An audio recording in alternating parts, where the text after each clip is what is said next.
Assalamualaikum, bertemu lagi dengan Gamatematika. Di sini kalian akan merasakan bisa matematika karena terbiasa dengan matematika.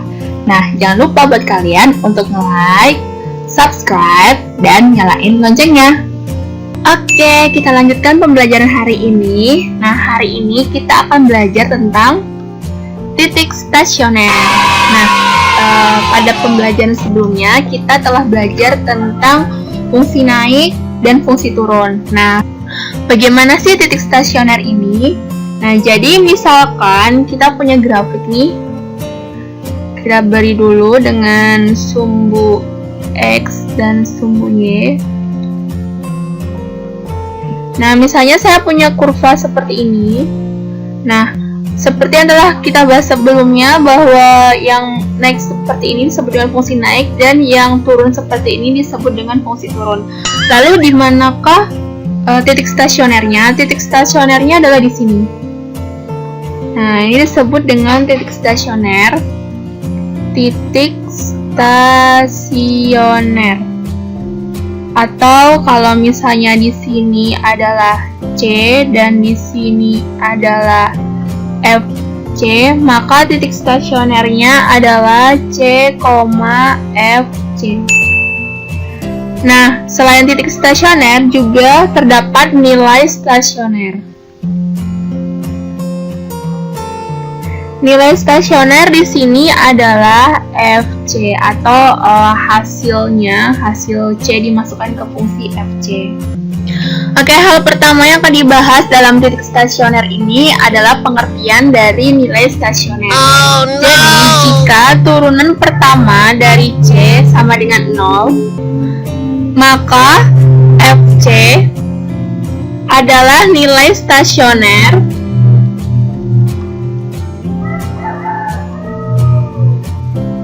F pada X sama dengan C. Nah, jadi pasangan C dan FC di sini, C dan FC disebut dengan titik stasioner. Nah, istilah lain dari titik stasioner adalah, jadi kalau misalnya kalian nemu kata-kata titik balik, titik ekstrim, atau titik optimum, itu sinonimnya dari titik stasioner. Jadi nggak usah bingung kalau misalnya nemu ketiga istilah ini. Nah, ini sama aja dengan titik stasioner kayak gitu. Mudah kan? Oke, tanpa berlama-lama lagi, kita bisa untuk mencari salah satu contoh pekerjaan dari titik stasioner. Nah, di sini ada soal titik stasioner dari fungsi Gx sama dengan X pangkat 3 dikurangi 3X plus 3 adalah. Jadi yang seperti disampaikan sebelumnya, syarat dari titik stasioner adalah turunan pertamanya sama dengan 0. Nah, jadi kita tinggal menurunkan saja di sini, karena dia fungsi Gx, maka turunan pertamanya adalah 0. Siapa turunan pertamanya? Yaitu 3x pangkat 2 dikurangi 3 sama dengan 0. Nah, kita bisa memfaktorkan di sini. 3 kita keluarkan jadi x kuadrat min 1 sama dengan 0. Nah, jadi hasilnya adalah x min 1 x plus 1 sama dengan 0. Nah, jadi X sama dengan 1 atau X sama dengan min 1. Nah, karena kita itu mencari titik stasioner, maka setelah mendapatkan nilai X, kita harus mencari Y-nya. Nah, caranya gimana? Tinggal kita substitusikan saja nilai X-nya ke fungsi Gx-nya. Jadi, titik stasionernya adalah, nah, kita masukkan ketika X sama dengan 1, kita masukkan ke fungsinya, yaitu 1 pangkat 3 dikurangi 3 kali 1 tambah 3. 1 dikurangi 3 tambah 3 hasilnya adalah 1. Nah, sekarang ketika X-nya sama dengan min 1, maka G-1 nya adalah -1 pangkat 3 dikurangi 3 kali -1 ditambah 3. -1 tambah 3 tambah 3. Hasilnya adalah berapa teman-teman? Ya, benar banget 5. Nah, sehingga dari sini kita memperoleh nilai dari titik stasionernya itu adalah yang pertama adalah 1,1 dan yang kedua adalah -1,5. Nah, sedangkan bila ditanyakan nilai stasionernya, nilai stasioner tadi kan disampaikan kalau nilai stasioner itu adalah FC. Nah, kalau di sini adalah GC. Nah, sehingga nilai stasionernya adalah hasil dari Y-nya, berarti dia adalah G1 adalah 1 dan G-1 adalah 5. Oke, mudah banget kan teman-teman? Jadi kita sudah mengetahui titik stasioner dan nilai stasioner. Sebelum kita membahas ini, kalian kan pasti tidak asing dengan kata ekstrim, karena ekstrim ini kan tadi sama aja dengan stasioner, bisa juga balik, bisa juga optimum kayak gitu. Nah, untuk menyelesaikan dan mengetahui jenis ekstrim suatu fungsi, kita itu bisa melakukan dua cara teman-teman. Yaitu yang pertama menggunakan uji turunan pertama. Nah, yang kedua yaitu menggunakan uji turunan kedua. Nah, ini kita bisa menggunakan dua cara tersebut. Nah, untuk cara yang pertama yaitu uji turunan pertama. Nah, kita akan membahas ini terlebih dahulu, yaitu kan tadi untuk slide sebelumnya telah dibahas bahwa jika turunan pertamanya itu sama dengan 0, maka FC itu merupakan nilai stasionernya. Ingat nggak tadi? Nah, ingat ya. Nah, jadi nilai stasionernya ini tuh terdapat 3 jenis teman-teman. Jadi yang pertama dia adalah nilai balik maksimum. Nah, kenapa aku tulisnya balik? Karena kan juga sinonimnya stasioner ya, jadi nggak masalah kayak gitu. Nah, ini tuh syaratnya apa? Jadi syaratnya ketika turunan pertamanya itu berganti tanda dari positif menjadi negatif saat melalui 0. Nah, ini syaratnya teman-teman. Jadi syarat nilai balik maksimum adalah turunan pertama dari fx-nya berganti tanda dari positif menuju negatif menjadi negatif saat melalui 0. Nah, langsung kita gambarin aja ya. Jadi kalau misalnya saya punya grafik nih kayak gini. Nah, terus ini dia memiliki kurva seperti ini. Nah, pas arahnya naik ini kan dia disebut dengan fungsi naik. Yang kemarin sudah kita bahas. Syaratnya apa fungsi naik? Yaitu ketika turunan pertamanya lebih dari 0, ya kan? Nah, saat naik ini ternyata di sini itu ada dia tuh diam. Nah, kan dia di bagian maksimumnya ini dia diam. Nah, jadi yang sudah kita bahas sebelumnya yaitu sebagai titik stasioner dan nilai stasioner, maka turunan pertamanya adalah 0. Nah, ini misalnya di sini adalah C.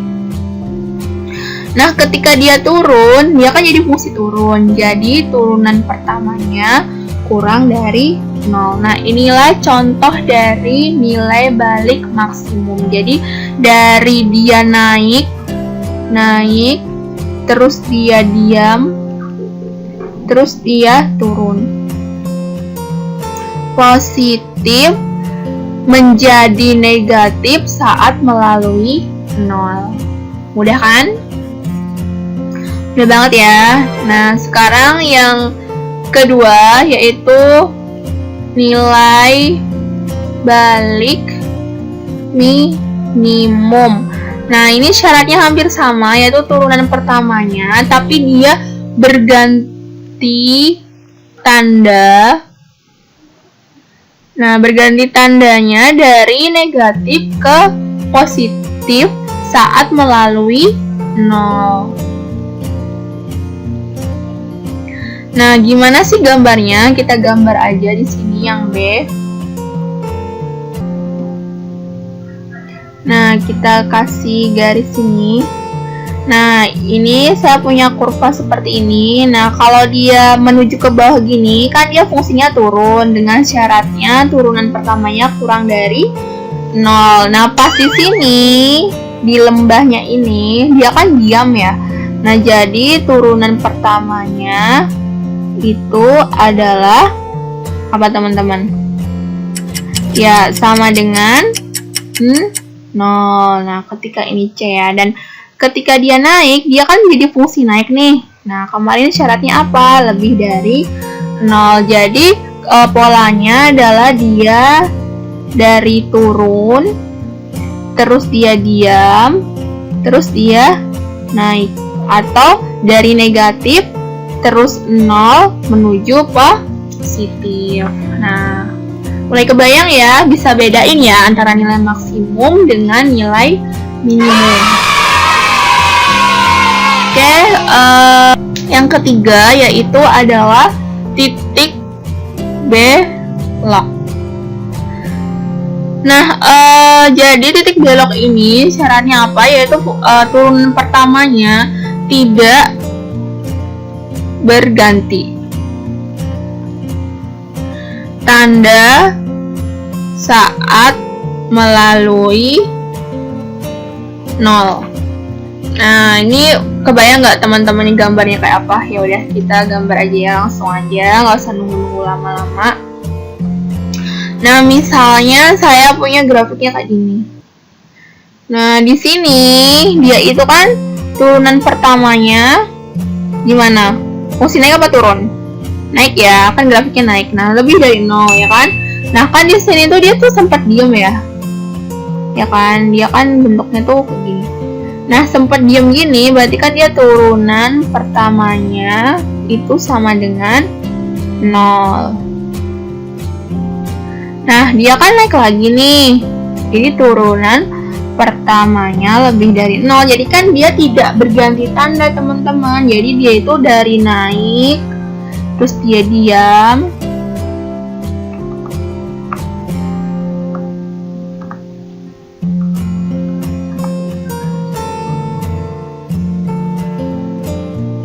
nah dia diam, terus dia naik lagi. Nah, makanya dia itu disebut dengan titik belok. Nah, kalau misalnya dia juga ada sih yang bentuknya turun gitu ya. Kita gambar aja. Ini mohon maaf ya kalau gambarnya kurang bagus. Nah, ini jadi dia kan turun nih. Nah, turun kan, jadi turun pertamanya kurang dari 0. Di sini, di titik C ini, dia turunan pertamanya sama dengan 0. Dan dia tuh turun lagi kan. Nah, dia turunan pertamanya kurang dari 0. Jadi kondisinya itu turun, kemudian diam, terus dia turun lagi. Nah, jadi kan dia tidak sempat berganti tanda.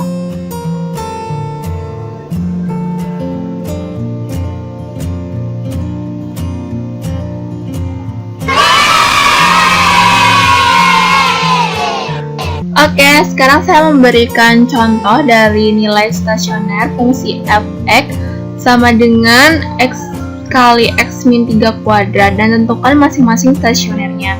Nah, kita bisa menggunakan uji turunan pertama ya dalam mengerjakan ini. Nah, jadi yang pertama kita turunkan terlebih dahulu dari nilai f(x)-nya. Jadi f(x) adalah X, nah kita uraikan X min 3 kuadrat itu kan jadi X kuadrat min 6X plus 9. Nah, kita kalikan jadi X pangkat 3 min 6X kuadrat plus 9X.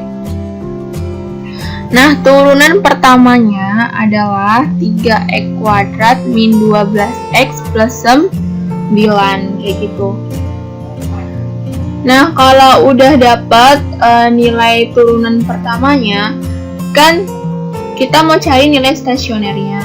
Nah, jadi pertama kita cari nilai stasionernya, yaitu turunan pertamanya sama dengan 0. Nah, ini kan syarat dari nilai stasioner. Nah, kita masukin aja, berarti 3x kuadrat min 12x plus 9 sama dengan 0. Biar mudah, kita bagi 3 aja. Jadi x kuadrat min 4x plus 3 sama dengan 0. Kita faktorkan jadi x min 1 sama x min 3. Berarti x sama dengan 1 dan x sama dengan 3. Nah, sama kayak tadi, cara nyari nilai stasioner itu, kita substitusikan nilai x-nya ke fx-nya. Jadi, f1 kita masukin 1 kali 1 min 3 kuadrat. Nah, ini dimasukin ke sini ya, teman-teman ya. 1 kali min 2 kuadrat, atau berapa? 4. Nah, ketika f-nya itu ketika x-nya 3, berarti 3 dikali 3 min 3 kuadrat. Hasilnya adalah 3 kali 0 kuadrat atau 0. Nah, jadi kita dapat nilai stasioner. Nah, jadi nilai stasionernya adalah F1 sama dengan 4 dan F3 sama dengan 0. Titik ekstrimnya adalah 1,4 dan 3,0.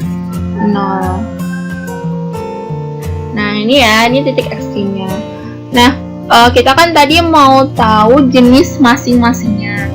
Nah, kan kita udah ngerjain soal yang ini, tentukan nilai stasionernya, ya kan? Ini jawabannya yang ini. Nih, sependek ini ya. Nah, dan tentukan masing-masing nilai stasionernya. Nah, sekarang kita mau cari nilai stasionernya. Nah, kan kita tuh dapat tadi nilainya x-nya itu 1 sama 3. Nah, biar gampang kita langsung aja tulis. Jadi kan ada 5 kondisi ya, karena kan x-nya 1 sama 3, berarti ada ketika x itu kurang dari 1, terus x sama dengan 1, terus dari 1 sampai 3, x sama dengan 3, dan x lebih dari 3. Nah, jadi sekitar ada 5 kondisi ini. Nah, sekarang kondisi turunan pertamanya kita cek nih. Nah, kalau x-nya kurang dari 1, nah turunannya itu dia kondisinya naik apa turun, teman-teman? Nah, kita tinggal isi ya di sini, dia itu ketika x-nya kurang dari 1, turunannya itu naik apa turun. Nah, kita tinggal substitusiin aja nih x-nya yang kurang dari 1 itu siapa. Misalnya mau ngambil angka 0. Nah, tinggal kita masukin ke f turunan pertamanya. Jadi f kan tadi ngambilnya angka 0 karena kurang dari 1 kan. Berarti 3 kali 0 kuadrat min 12 kali 0 plus 9. Nah, ini 3 kali 0 kuadrat kan 0, 12 kurangi 0, 0, tambah 9. Hasilnya adalah positif, maka di sini positif. Nah, ketika x sama dengan 1, berarti kan dia itu di titik stasionernya nih. Nah, berarti pasti dia adalah 0. Yang ini ya. Nah, terus antara 1 dan 3 kita masukin. Misalnya ngambil angka 2 nih. 3, 2 kuadrat min 12 kali 2 tambah 9. 4 kali 3, 12 min 2, 4 plus 9. Ini dihitung bagaimanapun pasti hasilnya negatif, berarti di sini negatif. Nah, ketika X sama dengan 3, karena itu merupakan nilai titik stasionernya, maka dia pasti 0. Nah, kita ngambil yang lebih dari 3, misalnya 4. Kita masukin 3 kali 4 kuadrat min 12 kali 4 plus 9. 16 kali 3, 48 min 48 plus 9. Hasilnya positif. Nah, berarti di sini positif. Nah, kondisinya kan kalau positif tadi dia itu naik. Kalau 0 diam, negatif turun, di sini diam. Nah, di sini naik. Ya kan? Nah, berarti kalau misalnya mereka itu digambar, nah, berarti grafiknya itu gini, terus gini, terus gini, terus gini, gini, ya nggak? Nah, tadi kan kalau misalnya dia itu dari naik, diam, turun, itu disebut dengan nilai balik apa? Nilai balik apa? Ya, benar banget ya. Jadi di sini disebut nilai balik maksimum. Nah, ini ketika X-nya itu adalah 1. Nah, berarti nilai balik maksimumnya adalah sama dengan 4. Ya, jadi nilai balik maksimumnya yaitu 4. Nah, dia turun, terus diam, terus naik, dia disebut nilai balik minimum. Nah, ketika X-nya 3, itu hasilnya adalah 0. Nah, jadi 0 itu nilai balik minimum. Mudah kan? Nah, ini menggunakan uji turunan Oke, selanjutnya kita akan menggunakan cara yang kedua, yaitu uji turunan kedua. Nah, jadi kan tadi tuh jenis ekstrim suatu fungsi kan bisa menggunakan uji turunan pertama yang udah kita bahas, dan uji turunan kedua yang akan kita bahas nih. Nah, jadi untuk uji turunan kedua ini penting banget buat nentuin titik beloknya. Jadi ini nentuin titik beloknya. Nah, kalau yang tadi kan uji turunan pertama itu kan untuk menentukan nilai balik maksimum dan nilai balik minimum. Jadi untuk uji turunan kedua ini lebih ke untuk menentukan titik belok. Nah, tapi walaupun buat titik belok, dia juga bisa untuk menentukan nilai balik maksimum juga nilai balik minimum. Nah, gimana caranya? Coba. Jadi, misalkan kita itu memiliki fungsinya f(x) kayak gitu. Jadi, syaratnya dari nilai balik maksimum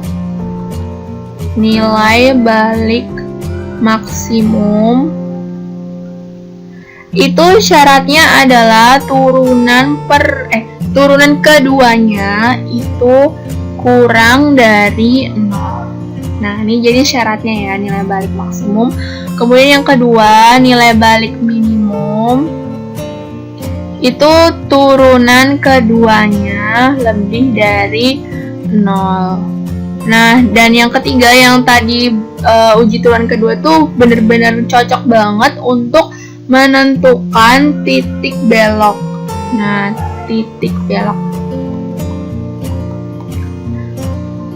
Nah, titik beloknya itu syaratnya adalah turunan keduanya sama dengan 0.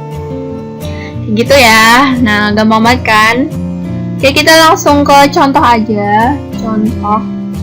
Jadi kalau misalnya saya mau mencari titik belok dari X pangkat 3 plus 2. Nah, tadi kan syaratnya apa titik belok itu? Turunan keduanya sama dengan 0. Jadi kita turunin aja nih. Kan f(x)-nya adalah X pangkat 3 plus 2. Berarti turunan pertamanya adalah berapa? 3x kuadrat, ya kan? Nah, kemudian karena turun kedua kita turunin lagi jadi 6x.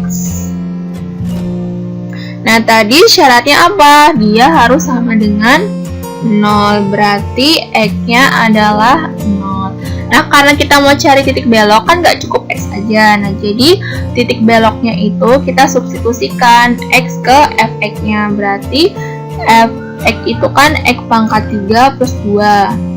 Berarti f0 adalah 0 pangkat 3 plus 2 atau 2. Jadi titik beloknya itu adalah 0,2. Udah kan? Oke, sekarang kita akan nyoba menyelesaikan soal ini, yang soal sebelumnya yang telah kita kerjakan menggunakan uji turunan pertama. Nah, kita akan menggunakan sekarang uji turunan kedua. Nah, seperti kayak tadi ya, jadi kita uraiin dulu. Fx-nya adalah x pangkat berapa tadi? Ya, x pangkat 3 min 6x kuadrat plus 9x. Jadi tadi udah didapat turunan pertamanya adalah 3x kuadrat min 12x plus 9. Nah, kalau udah dapat turunan pertamanya, jadi kan kita tadi dapat nilainya itu adalah x-nya sama dengan berapa? 3 dan x sama dengan 1. Nah, kalau udah dapat kayak gini, sekarang kan kita mau nentuin nilai ekstrimnya. Nah, menggunakan uji turunan kedua. Jadi kita cari dulu turunan keduanya. Turunan keduanya adalah 6x min 12. Ya kan, teman-teman? Nah, 6x min 12. Nah, dari sini untuk menggunakan uji turunan kedua, tadi kan kita mau mencari. Nah, jadi kan kita dapat nilai x-nya tuh 1 sama 3 ya. Nah, jadi kalau kita substitusikan, misalnya saya mau nyoba 3 gitu. 6 kali 3 min 12. 18 min 12. Itu berapa? 6. Nah, hubungannya sama 0 tuh apa? Lebih dari 0. Nah, tadi kalau misalnya turunan keduanya lebih dari 0, maka dia adalah nilai balik apa, teman-teman? Ya, nilai balik minimum. Nah, sekarang kita cari yang ketika x-nya itu 1. Berarti 6 kali 1 min 12 atau 6 min 12 min 6. Min 6 hubungnya sama 0 adalah kurang dari 0, maka dia disebut nilai balik apa, teman-teman? Ya, nilai balik maksimum. Oh no. Nah, untuk menentukan titik balik maksimum dan minimumnya sama kayak tadi waktu uji turunan pertama, tinggal kita masukin aja ketika dia, sekarang kita mau cari titik baliknya ya. Nah, ketika dia titik balik apa ya, kita coba yang minimum dulu ya, minimum. Nah, kan tadi pas x-nya itu adalah 3. Nah, ya udah, berarti kita langsung masukin aja x-nya ke fx, x-nya ke fx, berarti x sama dengan 3, kita masukin f3, 3 min 3 kuadrat, hasilnya adalah 0, dan titik balik maksimum, berarti x sama dengan 1, kita masukin f1, 1 min 3 kuadrat 4. Nah, jadi titik balik minimumnya adalah titik balik minimumnya adalah 3,0 dan titik balik maksimumnya adalah 1,4. Nah, sama kan jawabannya sama yang sebelumnya? Coba biar kalian semakin yakin, aku tunjukin ke slide sebelumnya ya.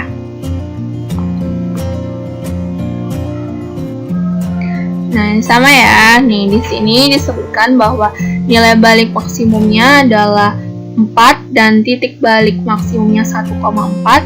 Nilai balik minimumnya adalah 0 dan titik balik minimumnya adalah 3,0. Oke teman-teman, sekian pembahasan matematika hari ini. Jangan lupa untuk selalu tonton terus ya matematika. Dan aku ingetin ya, buat like, subscribe, dan nyalain loncengnya. Sekian hari ini, wassalamualaikum warahmatullahi wabarakatuh. Dadah!